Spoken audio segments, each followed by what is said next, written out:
Welcome back, vet heads, and on this episode, I'm going to be ranking the 5 car shows I attended this season from worst to best.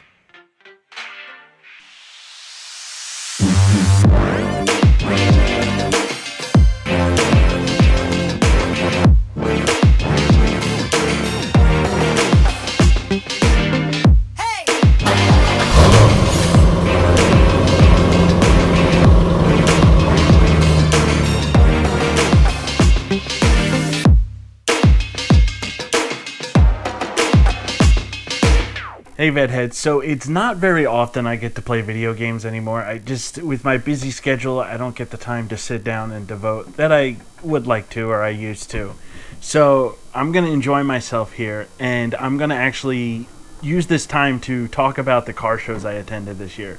So as part of owning a Corvette, I wanted to attend as many car shows as possible, as many as I could. And as I was going along, I decided instead of just talking about each one here and there, I would just rank them at the end of the summer. Now, I attended my last one just a few weeks ago. I had actually intended to attend one in October, but with my change in schedule, I'm not going to be able to make it.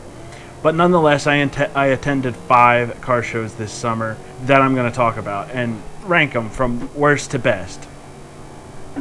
So, this list is not entirely comprehensive, and what I mean by that is I'm excluding shows like Carlisle and the meetup in Bordentown, New Jersey. So I'm only going to talk about ranked shows that I attended. So without further ado, without wasting any more time, let's get into it. Number 5, Doyles Town Car Show. So this by far was the largest and most diverse show that I went to. So Doyles Town would easily be the best car show on the list, but it is also a point in case of one situation ruining your whole experience. Doyles Town had not only the most cars, but the most diverse selection of cars. It literally had something for everybody. However, its layout left something to be desired, as I felt like cars were literally squeezed in anywhere and everywhere. In addition, I had a bad experience getting into the show. They send you to a local school to get registered, then you are given directions to the entrance, which really made no sense as the road I was told to turn on never appeared.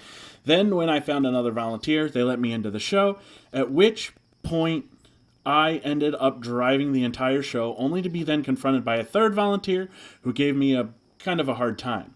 I was then told to leave the show and come back in.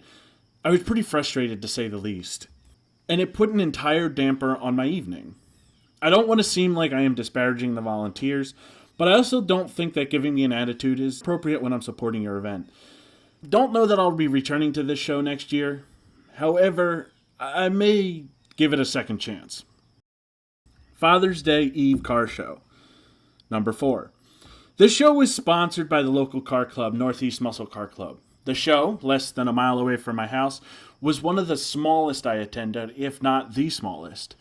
The location really wasn't that good either. It was tucked away in a parking lot. Nonetheless, there were some really good-looking cars at the show, and I actually won my second trophy. I'm definitely going to consider going back next year, as it's really, really close to my house, and I can't say that I didn't have fun. I really did. Number 3, Father Judge Car Show. Also hosted by NEMCC, this show was about the same size or slightly larger than the previous one. The layout was much better, as it was right in front of Father Judge High School. This is where I won my first trophy. The show had a mediocre turnout, and some of the attendees had mentioned that it was down from previous years.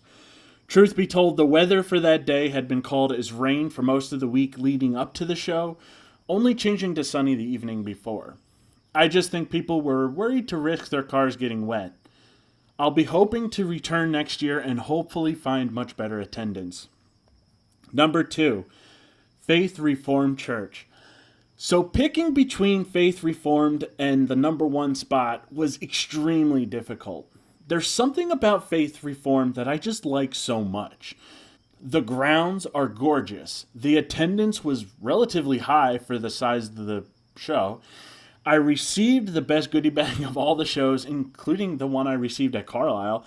And with the flea market on the other side of the church, I was easily able to fill up a whole afternoon. This show was, in a word, charming. From the tents of local businesses to the cars to the flea market, there was just so much to like about this show. Ironically, this was a last-minute decision to go.